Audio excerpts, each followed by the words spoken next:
Биздин ымдоо, жаңсоо адаттарыбыз дайыма эле жөн жерден эмес дегенибиз психологдор эч эле изилдөө жүргүзүп, адамдын кыймыл аракетинен анын мүнөзүн, жеке сапатын аныктап, ал тууралуу көп нерсени билүүгө болорун билдирген. Бул видеодон сиздер телефонун колдонгон аркылуу анын мүнөзүн билүүгө болгон маалыматтар жана эң сонун 3 психологиялык тест менен таанышасыздар. Бүгүнкү күндө смартфонду биздин жашообуздан бөлүп кароо мүмкүн болбой калды десек туура болот. Эгер сиз баамдаган болсоңуз, ар бир телефонду ар ким ар кандай кылып кармайт. Бул жөн жерден эмес. Мисалы, интернеттен бир маалыматты издеп, жаңылык сайттарын барактап, жаккан маалыматтар менен бөлүшүп жаткан учурда телефонду кантип кармаганыбызды өзүбүз байкабай деле калабыз. Бул өзүнөн өзү автоматтык түрдө ишке ашат. Анда эмесе биринчи вариант. Эгерде сиз телефонду бир колуңузга кармап, ошол эле колуңуздун манжасы менен тамга терип, кат жазып, ар кайсы маалымат булактарынан жаңылык карасаңыз, анда сиз өзүңүзгө ишенимдүү жана бир аз өзүмчүл келесиз. Сиз эмне кааларыңызды жана ага жетүүнүн жолун так билесиз. Жана дагы телефонду ушундай колдонгондор лидер адамдардын катарын толуктайт. Экинчи вариант.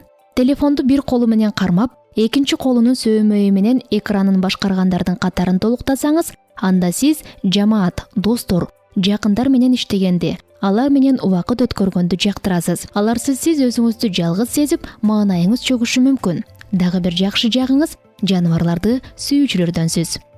Үчүнчү вариант.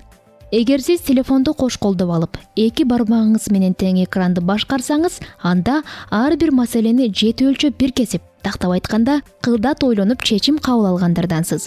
Ошондой эле мындай адамдардын ичинен өтө таланттуу, айрым учурда гениалдуу адамдар чыгат. Идеяга өтө бай, ойлору күлүк болгондуктан, мээсиндеги маалыматты бир колдоп жазып жетишпейт. Ошол себептен мындай адамдар эки манжасын колдонот. Айтмакчы, сиз смартфонду кандай кармап колдоносуз? Ой пикир калтырыңыз. Жогоруда айткандай эле дененин тили, айтсак ымдоо, жаңсоо, кыймыл аракет адам жөнүндө бир топ маалыматты айтып берет. Буга уйку учурундагы абал дагы кирет. Алар аркылуу адамдын ким экенин, кандай мүнөзгө ээ экенин билүүгө болот. Азыр эстеп көрүңүзчү, сиз уйку учурунда кандай абалда жатасыз? А мен бул абалдар эмнени билдирип турарын айтып берем. Эмбрион. Мында сиз капталыңыз менен жатып, эки колуңузду бириктирип, бутуңузду бүгүп аласыз. Башкача айтканда, түйүлдүк түрүндөгү абалда уктайсыз. Мындай адамдар сезимтал келип, коргоого, көңүл бурууга муктаж болушат.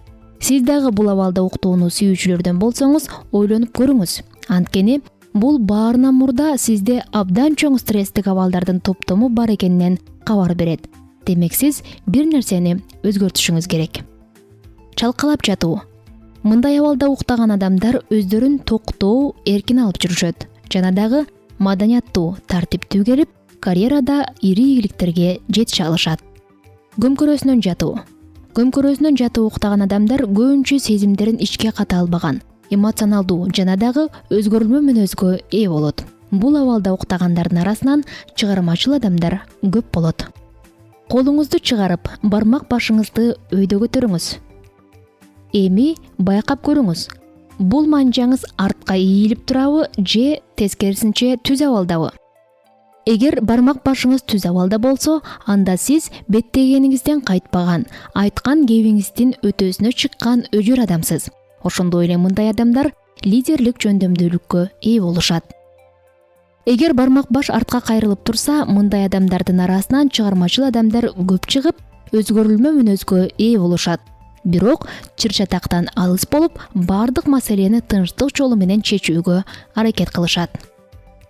Ардактуу колдонуучу, бул каналга кирип турууну унутпаңыз. Ошондой эле лайк басып, катталып жана жаңы видеолордун жүктөлгөнүнөн кабардар болуп туруу үчүн коңгуроону кагып коюңуз. Жана албетте, бул видеонун астына ой пикириңизди дагы калтырыңыз.